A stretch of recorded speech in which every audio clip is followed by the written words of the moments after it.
Boa noite, meus queridos irmãos e irmãs.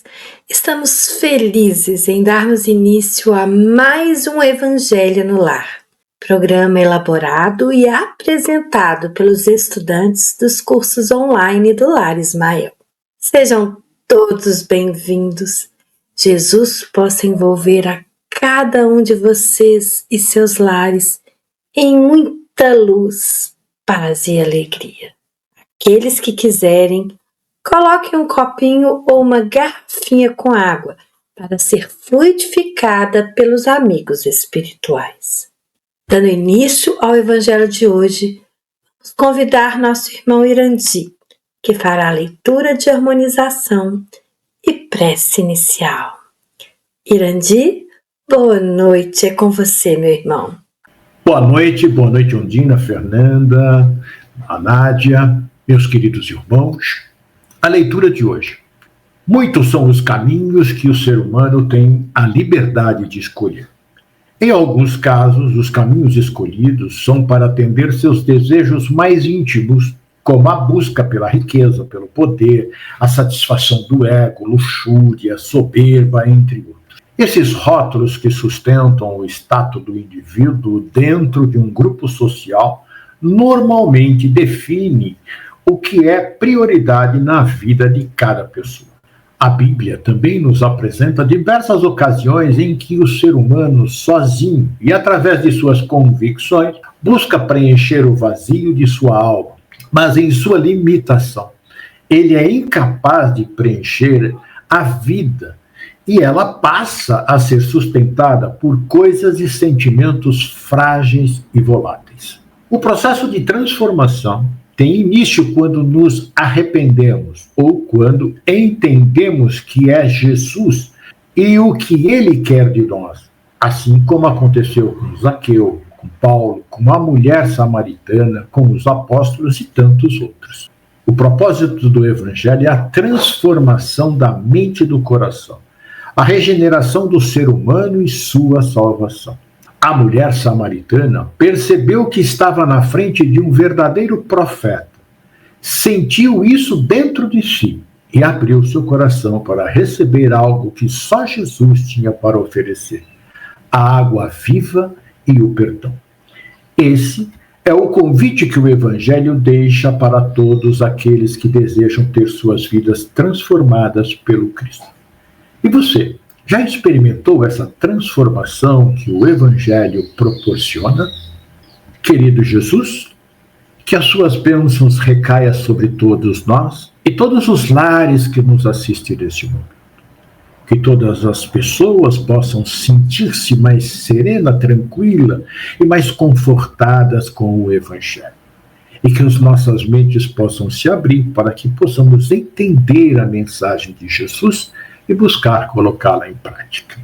Ajuda-nos, Senhor, a fazer esse nosso trabalho de hoje e traga muita alegria para os nossos corações e o coração de todos aqueles que estão nos assistindo.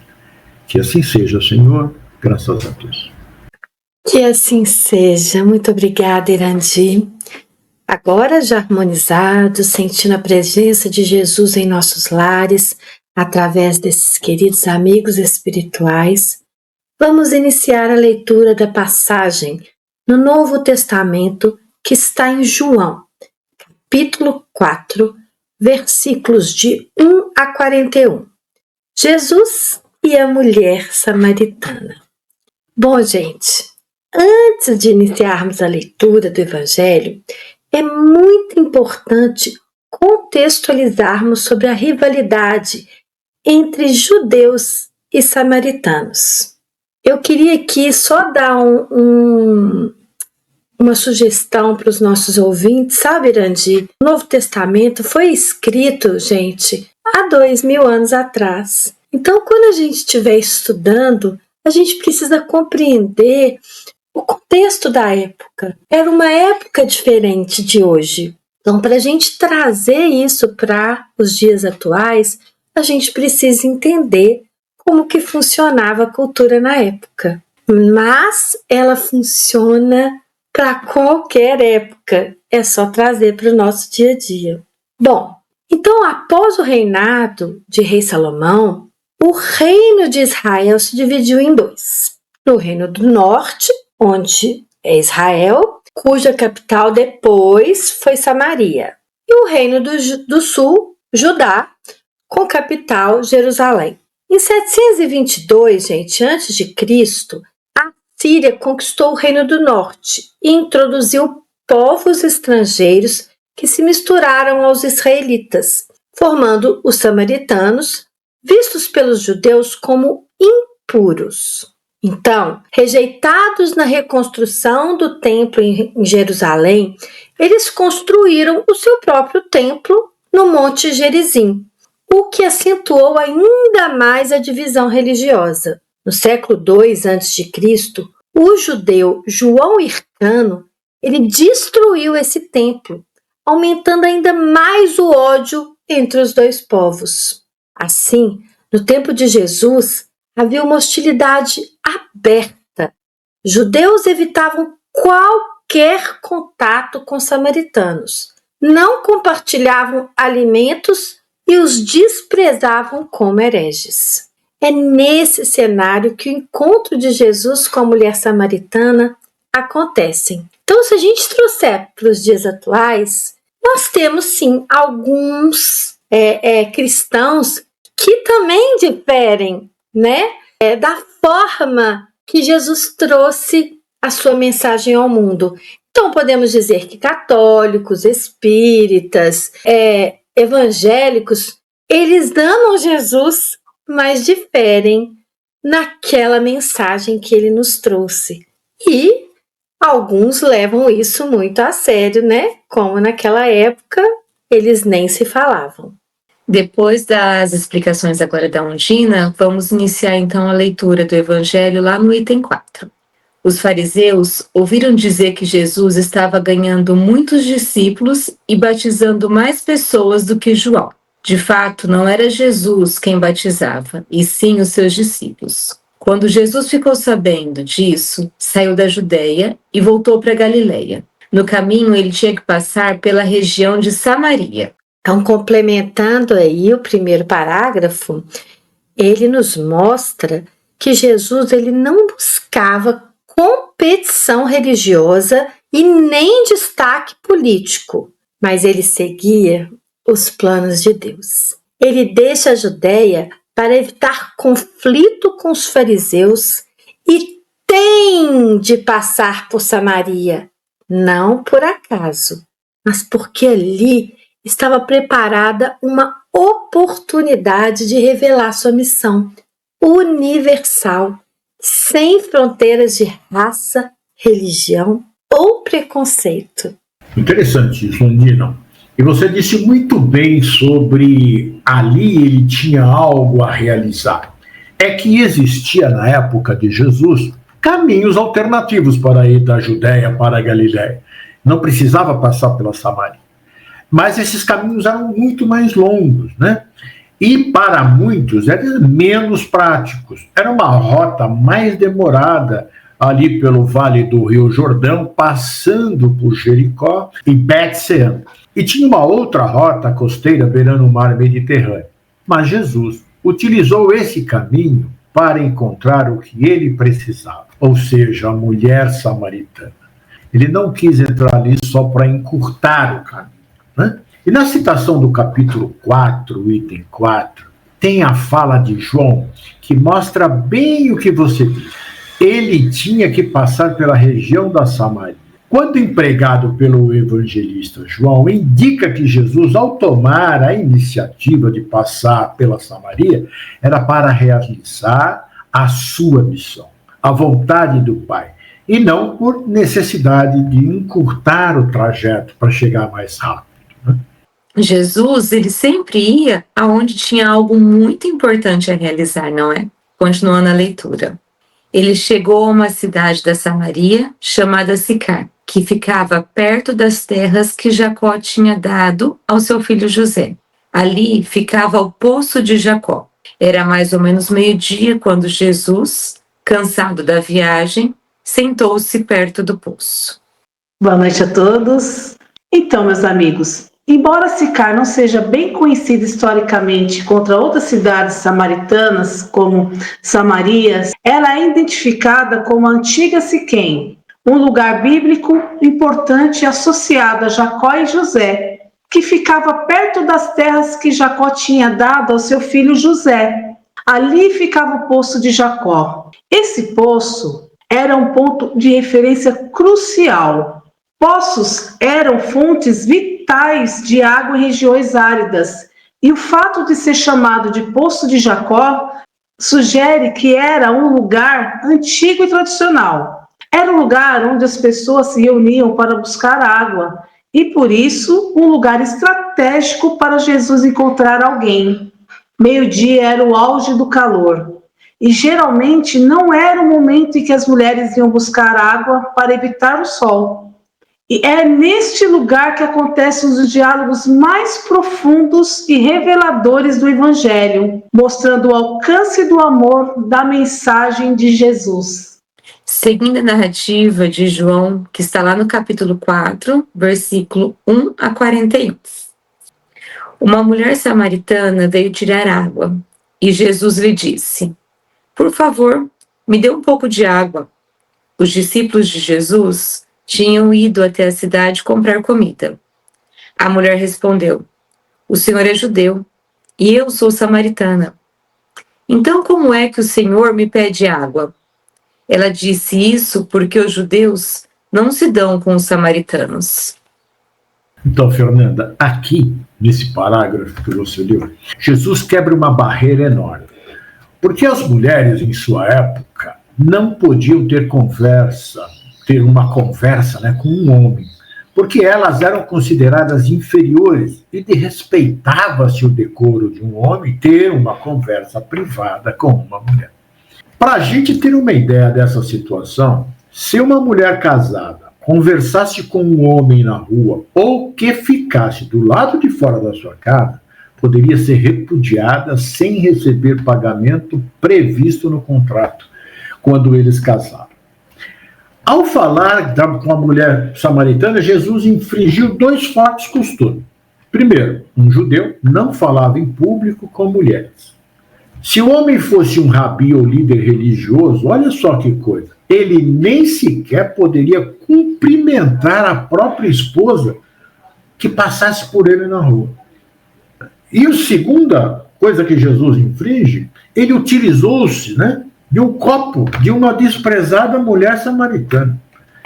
E Jesus, então, além de falar com uma mulher, ela era samaritana e ele judeu. Ainda bebeu a água que ela lhe deu. Vejam a ousadia de Jesus para aquela época. Porque ele também podia ser punido, Aliás, eles buscaram muito essas situações que Jesus tinha no seu cotidiano para acusá-lo, Por isso que ela diz, o senhor é judeu e eu sou samaritana, como é que você vem aqui conversar comigo? Ainda me pedir água, Mas ele não estava nem um pouco preocupado com os conceitos e preconceitos sociais da época. Ele veio cumprir a sua missão de integrar os povos através do amor. E ali, então, minha gente, acontece a inclusão e a valorização da mulher. É um exemplo importante para que nós possamos pensar sobre ele. E não devemos repudiar ninguém por causa da sua cor, da sua raça, da sua religião. E Jesus nos mostra isso, Jesus, ele foi o primeiro homem a tratar a mulher com igualdade perante a todos. E continua o diálogo aqui. Então Jesus disse: "Se você soubesse o que Deus pode dar e quem é que está lhe pedindo a água, você pediria e ele lhe daria a água da vida." Ela respondeu: "O Senhor não tem balde para tirar água e o poço é fundo. Como é que vai conseguir essa água da vida? Nosso antepassado Jacó nos deu este poço. Ele, os seus filhos e os seus animais beberam água daqui. Será que o Senhor é mais importante do que Jacó?" Então Jesus disse: "Quem beber dessa água terá sede de novo. Mas a pessoa que beber da água que eu lhe der, nunca mais terá sede. porque a água que eu lhe der se tornará nela uma fonte de água que dará a vida eterna. Olha que interessante, não é, esse parágrafo, né? Jesus despertou o interesse da mulher em querer provar da água que ele oferecia, né? Mesmo sem entender, porque ela não entendeu muito bem a conversa, né? Ela percebeu que ele poderia lhe dar algo precioso. Muito enigmática essa conversa, porém cheia de simbolismo e que fazia com que a mulher começasse a despertar um interesse por algo que aquele estranho lhe oferecia. O contato magnético de Jesus com ela reacendeu no seu ser algo que ela não imaginava, mas ela sentia que não seria a mesma a partir de então. É o que ocorre conosco quando nós estamos envolvidos nas nossas situações e encontramos Jesus. Não entendemos muito bem, mas sentimos que a partir dali tudo vai melhorar. E aí nasce a esperança e a fé, né? E essa fé, ela vai crescendo cada vez mais. Eu creio que isso já aconteceu com vocês, né, que nos assistem, e uma palavra só, ela desperta em nosso ser algo que muda tudo, né? Muda tudo mesmo. Quando você vai, por exemplo, à igreja, ao templo ou à casa espírita, sempre você sai de lá melhor em alguma coisa, mesmo que você não tenha percebido. Uma palavra apenas desperta algo em você. E foi ali, então, Jesus, colocando a água da vida, despertou na mulher. E segue o diálogo. Irandir, uma palavra de carinho, né? Um acolhimento é muito bom, né, gente? Seguindo o evangelho, então a mulher pediu: por favor, me dê dessa água, assim eu nunca mais terei sede e não precisarei mais vir aqui buscar água. Então, aqui, Nádia, a gente percebe que ela pouco entendeu sobre a água da vida, mas, como falou que não precisava mais beber água, né, porque não sentiria sede, né, e ela despertou. É assim que nós também despertamos no Espiritismo. Tudo começou, vamos ver, com efeitos físicos, né, e paulatinamente foi evoluindo para a racionalidade desses efeitos, né, e também demonstra a nossa acomodação. Não precisa ir mais buscar água, já pensou ela, né? Pô, eu não vou precisar mais fazer esse trabalho, olha que maravilha se ele me der dessa água, né?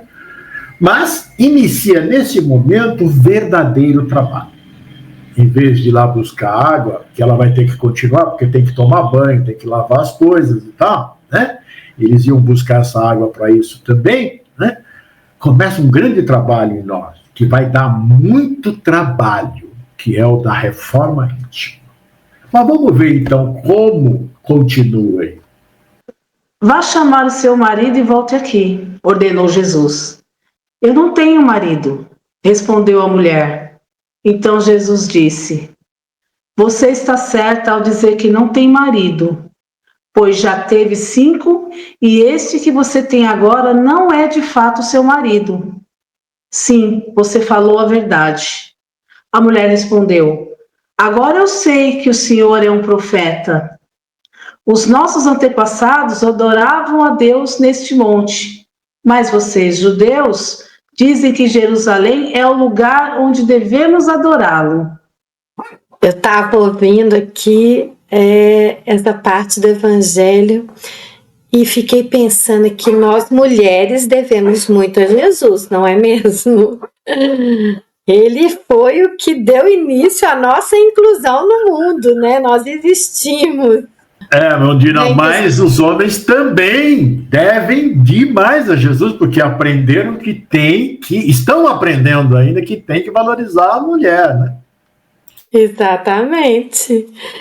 Eu fiquei admirada, né, quando estudei e estou aqui estudando de novo ao apresentar esse diálogo, porque se tentarmos entrar, né, na cultura da época, era algo assim incrível que Jesus fez. Então, é porque se a gente pensar no dia de hoje, né, não é nada, né? Mas naquela época era muito. Dina, Jesus tem que ser nosso ídolo, né? Nós temos que ser fã de Jesus, as mulheres número 1. E como sou? Então, nesse trecho agora que você acabou de ler, Nádia, ele está até em João, capítulo 4, versículos 5 e 6. Ele parece simples, mas ele carrega muitos detalhes simbólicos e práticos. Então vamos dar uma analisada aqui para a gente compreender melhor. O Poço de Jacó era um lugar histórico, ligado às tradições dos patriarcas Jacó e José. Mostra que Jesus entrou no cenário da história do povo para dar um novo sentido às promessas antigas. Assim como Jacó deu água física à sua família, Jesus vai oferecer água espiritual. O evangelista destaca que Jesus estava cansado da viagem. Isso mostra a humanidade de Jesus. Ele sentia sede, fome e fadiga como qualquer pessoa. Não qualquer, né, gente? Mas ele era, no momento ali, humano. Ao mesmo tempo, o encontro no poço, ele revela a sua divindade. Porque ali ele oferece a vida eterna. Já o meio-dia é a hora mais quente, quando quase ninguém buscava água. É justamente nesse horário que a mulher samaritana aparece. Possivelmente porque ela queria evitar outras pessoas, já que tinha uma vida ali mal vista, né, na sociedade. E isso mostra que Jesus escolhe o momento exato, né, o momento certo para encontrar quem precisa, mesmo quando essa pessoa se sente excluída. Um detalhe aqui, a mulher samaritana, para quem ainda não sabe, ela era mal vista pela sua comunidade por causa da sua história de vida conjugal. Naquele tempo, o casamento ele era extremamente valorizado. E uma mulher que tivesse vários maridos, seja por morte, divórcio ou abandono, ela era vista como suspeita ou marcada pela desgraça. Não sei se é tão diferente de hoje não, né? Eu conheço muitas mulheres que casaram mais de uma vez e tem ali ainda muito preconceito, né? Mas naquela época era muito pior. Então viver com um homem fora de um casamento, como ela vivia no momento, era considerado escandaloso e motivo de reprovação social. Normalmente, as mulheres buscavam água no poço pela manhã ou ao entardecer, em grupo, como atividade comunitária. Ela, porém, ela vai sozinha e ao meio-dia, o horário mais quente. Isso sugere que evitava encontrar outras mulheres e provavelmente por vergonha ou rejeição. Então, Andina, é exatamente o que você contou da história dela aí, né? E tem um detalhe, ela percebeu que Jesus era um tipo de profeta. Quando ele fala sobre a sua vida íntima, né, sem ele nunca tê-la visto. Imediatamente, né, ela liga também a diferença entre os judeus e procura saber quem está com a razão sobre adorar a Deus aqui ou ali. E eu percebo que quando ela faz essa questão, pergunta a Jesus, né, ela tinha uma devoção. Ela buscava algo. Ela queria saber por que existiam essas situações. E quantas vezes eu também, né, me peguei fazendo a pergunta: será que eu estou na religião certa? Eu já me fiz essa pergunta lá no passado, né? Até eu encontrar a doutrina espírita. Mas vamos ver a resposta que ele dá daqui a pouco. Agora é importante a gente perceber que ela viu nele algo a mais do que nas outras pessoas. Porque quem adivinhava alguma coisa, né, eles a chamavam de profeta naquela época, né? Adivinhou, como é que sabe da minha vida? Assim, né? Então, ela começou a acordar para alguma coisa diferente que estava acontecendo ali naquela conversa, né? Vamos ver como é que foi. Continuando o diálogo, então. Jesus disse: mulher, creia no que eu digo. Chegará o tempo em que ninguém vai adorar a Deus neste monte, nem em Jerusalém. Vocês, samaritanos, não sabem o que adoram, mas nós sabemos o que adoramos, porque a salvação vem dos judeus. Mas virá o tempo, e de fato já chegou, em que os verdadeiros adoradores vão adorar o Pai em espírito e em verdade, pois são esses que o Pai quer que o adorem. Deus é espírito, e por isso o que os adoram devem adorá-lo em espírito e em verdade. Fernanda, vou te interromper aqui, porque eu acho esse trecho um dos mais profundos do Evangelho. Ele redefine o sentido da adoração a Deus. Samaritanos defendiam o Monte Gerizim como lugar sagrado. Já os judeus defendiam Jerusalém e seu templo. Jesus, ele rompe essa disputa. O lugar não é o mais importante. O essencial é a forma e a sinceridade da adoração. Aí Jesus diz: vocês, samaritanos, não sabem o que adoram.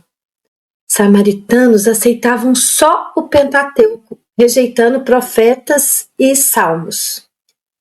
Por isso, sua compreensão de Deus era considerada incompleta. Já os judeus tinham as escrituras completas e deles viria o Messias. A salvação vem dos judeus, o que significa que o Messias viria da linhagem judaica. Deus, ele é espírito, ou seja, Deus não é limitado a um espaço físico, tempo ou geografia. Sendo espírito, ele só pode ser adorado de forma condizente com o íntimo da nossa alma, com a autenticidade. E o que podemos tirar disso? Não importa tanto lugar, igreja, templo, casa, natureza, mas sim a verdade do coração. Adorar a Deus em espírito e em verdade significa viver com fé, amor, sinceridade e coerência entre palavras e atitudes. Jesus ensina que a adoração ela não é exclusividade de um povo, mas é universal. Qualquer pessoa em qualquer lugar pode se conectar com Deus. É também um convite à libertação de formalismos. Deus não busca rituais vazios, mas um coração aberto. Importantíssima essa passagem, pois vamos aprendendo cada vez mais onde e como devemos adorar. E o diálogo entre Jesus e a mulher samaritana continua. A mulher respondeu: eu sei que o Messias, chamado Cristo, tem de vir, e quando ele vier, vai explicar tudo para nós. Então Jesus afirmou: pois eu, que estou falando com você, sou o Messias. Naquele momento chegaram seus discípulos e ficaram admirados, pois ele estava conversando com uma mulher. Mas nenhum deles perguntou à mulher o que ela queria. E também não perguntaram a Jesus por que motivo ele estava falando com ela. Em seguida, a mulher deixou ali o seu pote, voltou até a cidade e disse a todas as pessoas: venham ver o homem que disse tudo o que eu tenho feito. Será que ele é o Messias? Muitas pessoas saíram da cidade e foram para o lugar onde estava Jesus.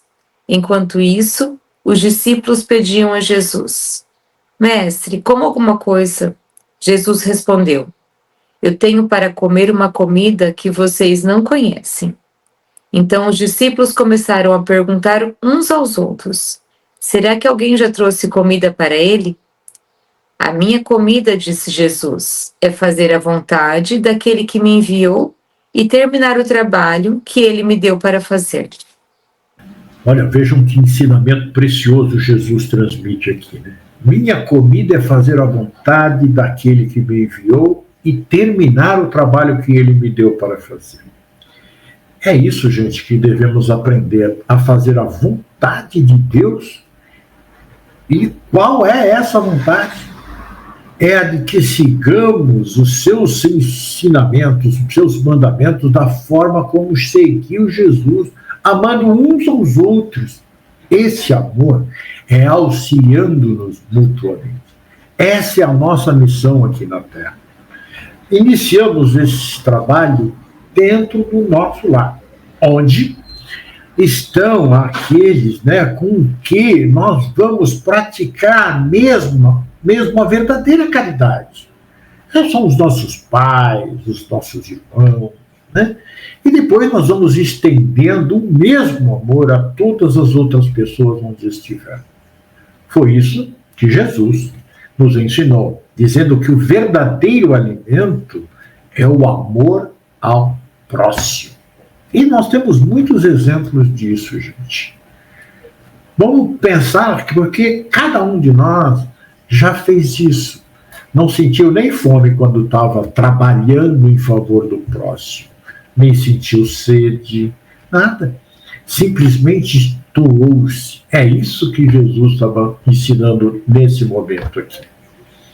E é importante também falar que a mulher ela deixou o pote dela para poder voltar para a cidade, né? Olha o que nós temos que fazer. Largar o que era mais importante naquele momento, que ela foi ao poço buscar a água, mas ela deixou aquilo para voltar para a cidade para falar de Jesus. São muitos ensinamentos, né, gente? E esse realmente é o nosso trabalho. Então vamos dar aqui o prosseguimento à leitura. Vocês costumam dizer: daqui a 4 meses teremos a colheita. Mas olha, e vejam bem os campos. O que foi plantado já está maduro e pronto para a colheita. Quem colhe recebe o seu salário, e o resultado do seu trabalho é a vida eterna para as pessoas. E assim, tanto o que semeia como o que colhe se alegrarão juntos, porque é verdade o que dizem: um semeia e o outro colhe. Eu mandei vocês colherem onde não trabalharam. Outros trabalharam ali e vocês aproveitaram o trabalho deles. Ondina, essa mensagem fala sobre a continuidade e a colaboração no trabalho de espalhar a mensagem do Evangelho e trazer as pessoas para perto de Deus. Jesus fala da satisfação e recompensa que virão para todos os envolvidos na obra de Deus. Quem planta, ensina, prega e evangeliza compartilharão a alegria do resultado. Ninguém faz tudo sozinho. Há uma sucessão de pessoas e gerações que contribuem para que a colheita aconteça. O semeador planta a semente, o ceifeiro colhe o fruto. Ambos têm motivos para se alegrar, pois o resultado final é a salvação de almas. E os discípulos atuais estão colhendo os frutos do trabalho daqueles que vieram antes deles. É uma visão de unidade e continuidade na obra de Deus. Vamos agora, então, para a leitura do último parágrafo dessa passagem do Evangelho de hoje. Muitos samaritanos daquela cidade creram em Jesus porque a mulher tinha dito: ele me disse tudo o que eu tenho feito. Quando os samaritanos chegaram ao lugar onde estava Jesus, pediram a ele que ficasse com eles. E Jesus ficou ali 2 dias. E muitos outros creram por causa da mensagem dele. Eles diziam à mulher: agora não é mais por causa do que você disse que nós cremos, mas porque nós mesmos ouvimos falar e sabemos que ele é de fato o Salvador do mundo. Meus amigos, Jesus é tão maravilhoso, né? Você sabe que escutando, né, vendo esse evangelho, eu fico imaginando que ele era um camarada muito bacana, né? Muito acolhedor, sei lá, eu fiz uma imagem de Jesus muito gostosa na minha cabeça. Hoje conhecido por JC.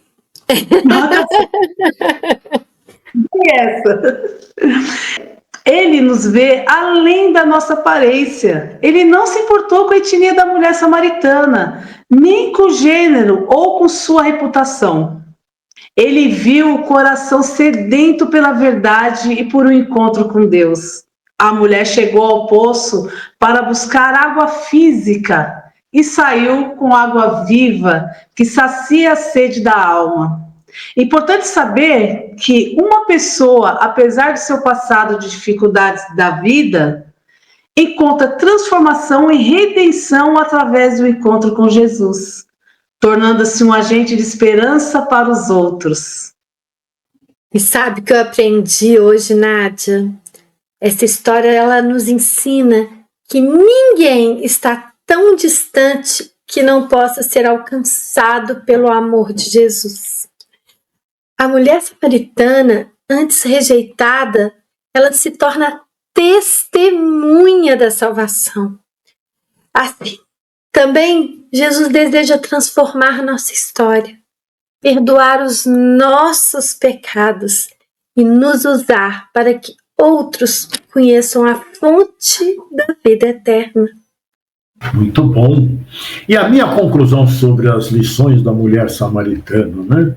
Assim como Jesus descansou junto ao poço, esperando, né, pela mulher samaritana, ele está pacientemente esperando por todos nós. Ele nos conhece muito bem, mesmo que não o conheçamos de verdade. Ele também quer ter uma conversa franca conosco. Assim como a mulher samaritana, abramos os nossos olhos e vejamos Jesus em nossa frente. Vamos buscar conhecê-lo. Após isso, nunca mais seremos os mesmos. Seremos bem melhores e viveremos muito bem. É com você, Ondina. Que passagem maravilhosa, Irandi. Muito obrigada.